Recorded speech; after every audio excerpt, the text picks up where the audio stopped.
Hello, sunshine. I'm back home in the city of our CNN World Headquarters, Atlanta, Georgia. Rise up. It's Thursday, February 15th. Happy Friday Eve. Let's get this show started with something that has not happened in our nation in nearly 150 years. The resolution is adopted.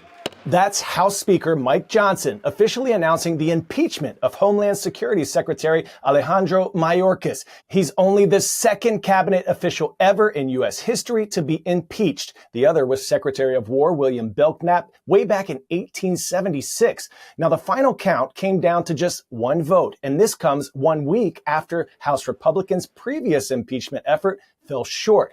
At that time, House Majority Leader Steve Scalise was absent during the vote due to cancer treatment, but his return this time helped push House Republicans to approve the measure. Not every GOP member supported this decision, though, including Representative Ken Buck. You can try to put lipstick on this pig. It is still a pig, and this is a terrible impeachment. It sets a terrible precedent.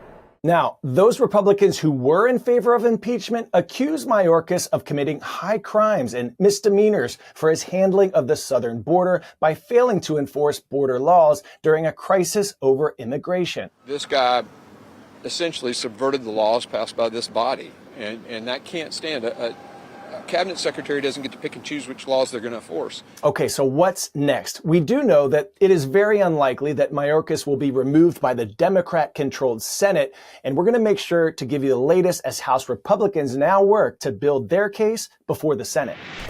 Next, we head up to the International Space Station, where a surgical robot did something that has never been done before. Our Kristen Fisher got an exclusive behind-the-scenes look at how a Nebraska-based team performed a simulated operation using this space-based robot.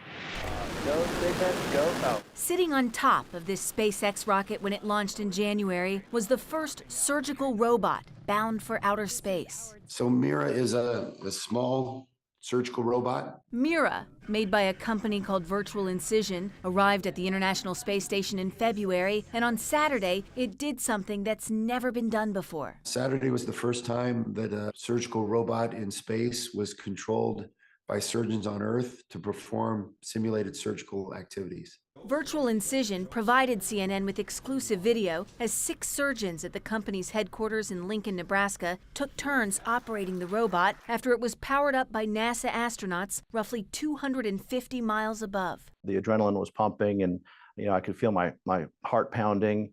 It was really exhilarating, but at the same time, once I saw that robotic device doing the things that I'm used to it doing, settled down. Dr. Michael Jobst says he's already performed 15 surgeries with Mira during clinical trials on human patients here on Earth, but he's never had to contend with zero gravity or a time delay of about half a second. A split second or a half a second is going to be significant. So this was a big challenge. You can see a left hand with a grasper and a right hand with a pair of scissors. And we use rubber bands here to simulate surgical tissue. So you could think of those rubber bands as perhaps, blood vessels or tendons or other connective tissue that has elasticity. So we're able to, grab hold of the rubber bands and then take the scissors and just basically to cut them. All right, I'm going for it.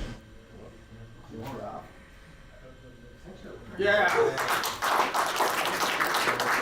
That was one small rubber band, but a great leap for surgery.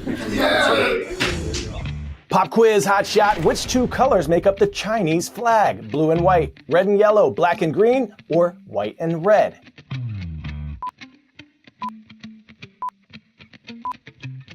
If you said red and yellow, put your hands up. Red is a popular color in China, symbolizing happiness, luck, and prosperity, while yellow expresses power and represents the earth in traditional Chinese culture.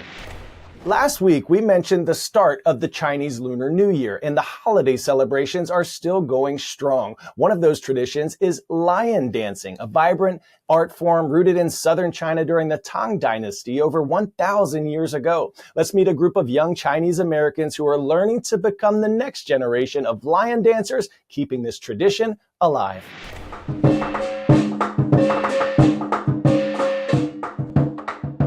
This may be true decades ago, but many tourists will come down here and assumed that none of us spoke English. They would always ask you. I guess it may be out of courtesy, do you speak English? I'll just look at them and say, I'll try.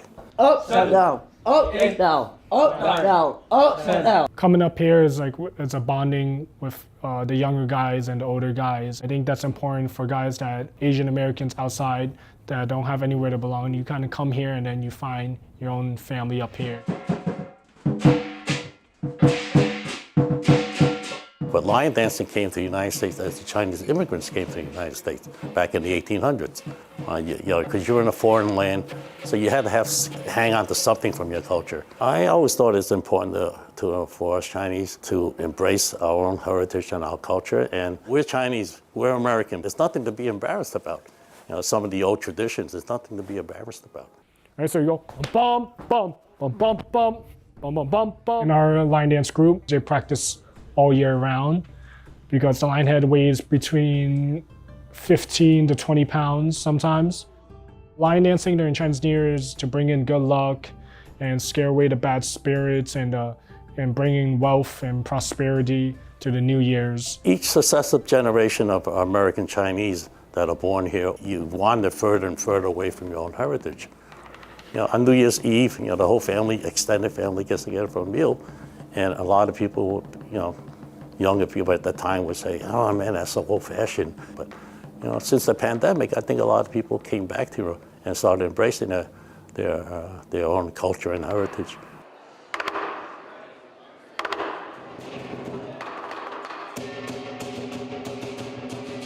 Everybody expects Chinese Americans to be smartest, the best in their class, and everybody's comparing you to other people's kids. And it's basically it's a competition with Chinese Americans. Lion dancing is a very big part of my identity because it's kind of to stay in touch with my Chinese culture.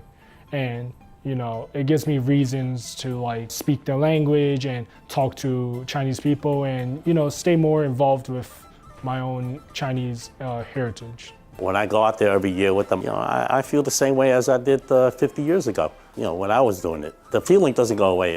It's hard to describe, but it's more like pride.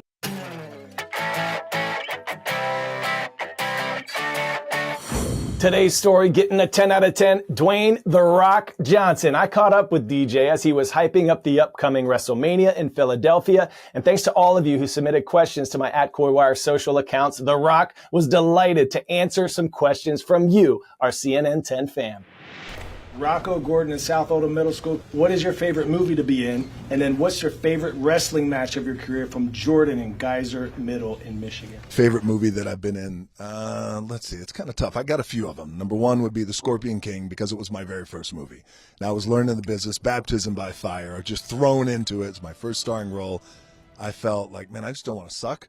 And I'd like to have a career. You did all right? I did all right. And I enjoyed the Jumanji movies, and I would say the most fun that I had was probably Jungle Cruise with Emily Blunt and Jaume Collet-Serra, our director. My favorite match was a match that was non-televised, no pay-per-view. It was in Hawaii, and it was in the same arena that my grandparents had struggled in because they were wrestling promoters in the 80s. And I used to go to this arena that's still there, the Blaisdell, and we draw no money. It was always paycheck to paycheck, and it was once a month.